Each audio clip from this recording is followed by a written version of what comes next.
Sup everyone, I'm your female otaku, and I'm here to review episode 7 of Jojo's Bizarre Adventure Part 4, Diamond is Unbreakable. You guys all told me that today's episode is more of a review-worthy episode than a live reaction episode, but for the next 2 to 3 episodes is a must for live reaction. So thank you guys so much for telling me these things. They help me out a lot. Let's talk about the obvious thing first with this episode, and that is show off. No.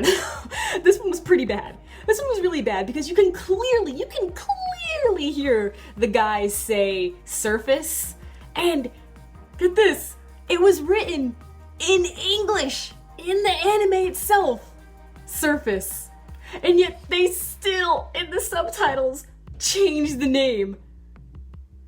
That is ridiculous. The anime itself had the name. It had the name written in English. Just, oh my goodness, that is, honestly, it's utterly ridiculous.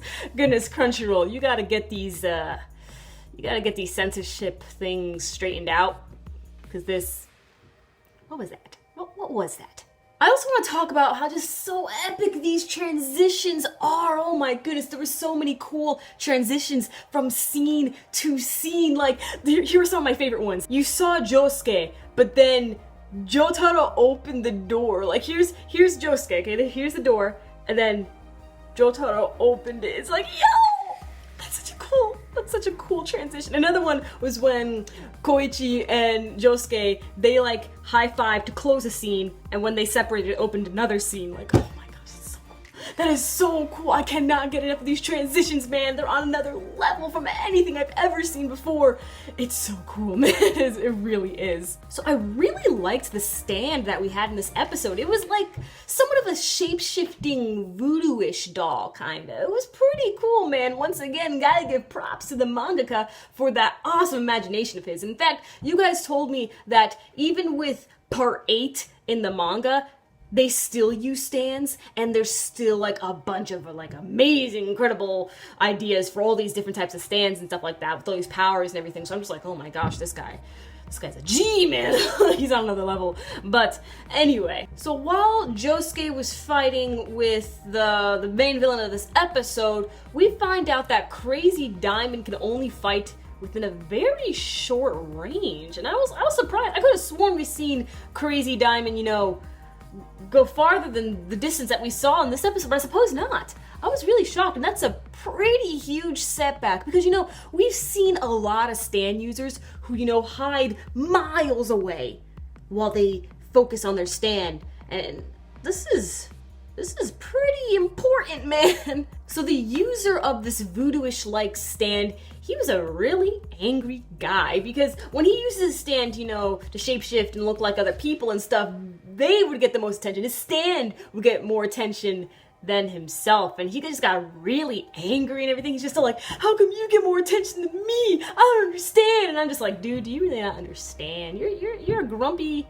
little guy and you don't stand out too much. So he went to go beat up these gangster guys, and he almost did too, but thank goodness that wasn't the case, and the gangster guys got back at him later on, so that was pretty cool to see. Something I noticed with this episode is that after the first fight between the shape-shifting stand and Josuke, we saw that when the shape-shifting stand left the battle, that on its hair it said shining on it. And we know that Koichi's stand, it uses words and stuff as like its power, and like the words kind of like bounce off them or something like that. It controls them in some sort of way. It's a confusing thing to say, but it's the power of sound effects.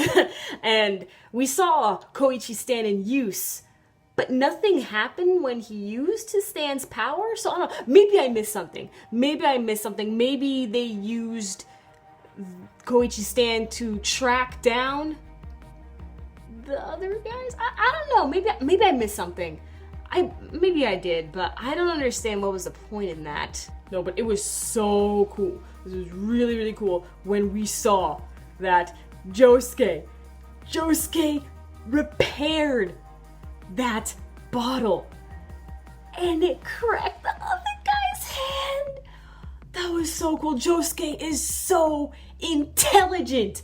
his intelligence, oh my goodness. There's no way I would have thought about that. Because, like, you saw a shard of glass go and hit the shapeshifting stand, but it missed. But that wasn't Josuke's point. It wasn't supposed to hit him.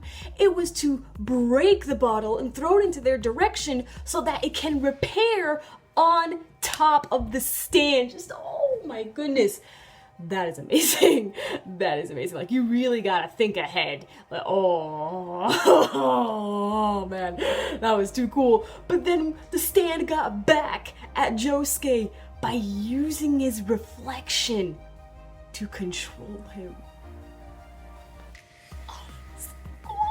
This episode was just straight up cool. Oh man. And at the end of the episode, we see that one stand that took the bow and arrow is still out and about. So, will we catch him next week? I don't know, but everyone's telling me that next week is going to be utter hype, so expect a live reaction next week.